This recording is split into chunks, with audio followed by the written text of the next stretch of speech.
Why I love Season 22. Hello and welcome to this week's video. This seemed like an opportune time to do this, what with the recent announcement of the Blu-ray release of Season 22, probably about March or April, something like that. Season 22 is, of course, the first full season to star Colin Baker as the Sixth Doctor. And it's one of my favourite seasons. It's one of my top 10 favourite seasons of Doctor Who, and it always has been. And yet that's a somewhat unpopular opinion, as Season 22, of course, has a bad rap from a lot of fandom, usually for, reasons that don't really stand up and have more to do with what was going on behind the scenes and in the BBC echelons with certain Thatcherite twats who shall not be named, than anything to do with what was on screen. Personally, I love Season 22, and I thought I'd do a video talking about why. Now, the first that I saw of Season 22, well, actually, I vaguely remember watching it, or at least some of it, in 1985, before I was actually a Doctor Who fan. I mean, I have some memories of a number of the Davison stories. And I do vaguely remember seeing some of Season 22 on transmission when, to me, Doctor Who was nothing but another TV programme. I don't think I saw any of Attack of the Cybermen, at least I don't remember it. I vaguely remember Syl from those days. I vaguely remember some of Mark of the Rani and Two Doctors. And I do remember seeing part 1 of Revelation of the Daleks. But I didn't see part 2 because we were going out and we could only tape one thing, and I'm sorry, but at that time I taped Robin of Sherwood. Blasphemy! But there you go.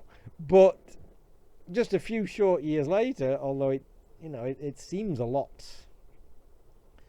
longer, because that's what life is like when you're a kid. The first that I saw of Season 22 as a fan was Attack of the Cybermen in about 1988. I'd just joined my local sci-fi club, and I made some friends, and I got a new fan friend who had lots and lots of pirates and old copies of Doctor Who stories to take me a story from each pre-Sylvester Doctor, and the Colin I chose was Attack of the Cybermen. Now, like I've said before, by this point, I'd been a fan for maybe just over 18 months or so, and I was already getting Doctor Who magazine and, reading the books and all that sort of thing. And I already knew that, the Sixth Doctor's era and the Sixth Doctor himself did not have a very good reputation at the time. That he was a crap doctor, and that it was a rubbish era with rubbish stories.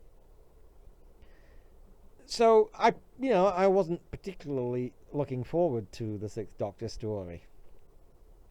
And then I sat down and I watched Attack of the Cybermen. And as I've said before, I was blown away by Attack of the Cybermen. I absolutely loved it. I loved the Sixth Doctor.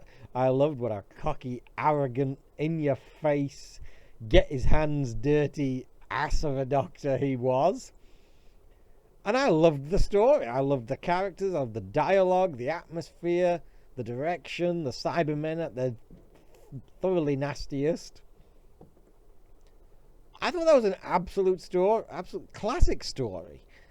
I liked it more than some of the more high-profile stories that I'd also gotten, like the Demons, for instance, which I was kind of lukewarm on.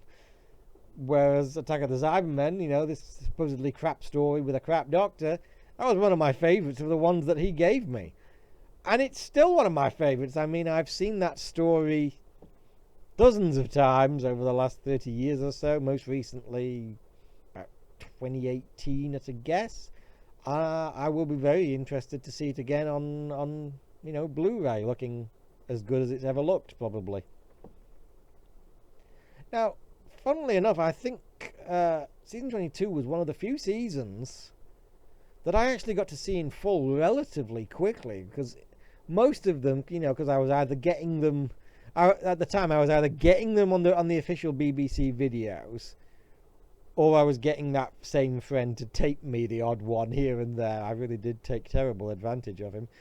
But I think there weren't so most of my viewing of pre-Sylvester Doctor Who was very kind of sporadic, very out of order, here, there, and everywhere. And there were only a few seasons that I really kind of got to see in full relatively quickly within a couple of years.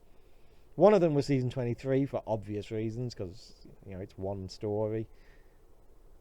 The other was season 16 because it's it's an ongoing arc, Key to Time season. But I think the only other one was season 22. I mean, even ones like season 14 or season 7, they were spread out over a long time. I mean, I didn't see Ambassadors of Death until it was released on VHS. What was it, early 2000s? Well, season 22, I pretty much saw all of that within a couple of years. Pretty much all of them from him, which shows you how much I liked that season and how much I was enjoying everything that I saw from that season. So, yeah, Vengeance on Varos, Mark of the Rani, Two Doctors, Revelation, even Time Lash. I remember watching it, and I even remember liking Time Lash at the time. I don't really like it at all now, but I do remember enjoying it at the time. I was, and still am, just very impressed by season 22. I was impressed by the Sixth Doctor. I was impressed by, generally speaking, the production values, with a couple of exceptions like Time Lash. I was impressed by the somewhat more adult tone and the grittiness of it, and even the grimness of it. It was something of a. It was something of a surprise, in a way, to see season 22 continuing to get such kind of a bad reputation, especially Attack of the Cybermen, because I hadn't heard anything specific about Attack of the Cybermen, and like I said, loved it instantly, one of my favourites. So when within in a few years, when you start kind of seeing it a lot loitering at the bottom of fan polls, you're like, what's wrong with these people? Were they dropped on their head as a child? I think I said this about season 17 as well, didn't I? But the point still applies.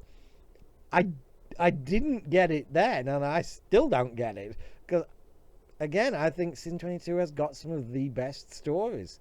Attack, Two Doctors, and Revelation are all classics in my book. All maybe even top 20 or at least top 30.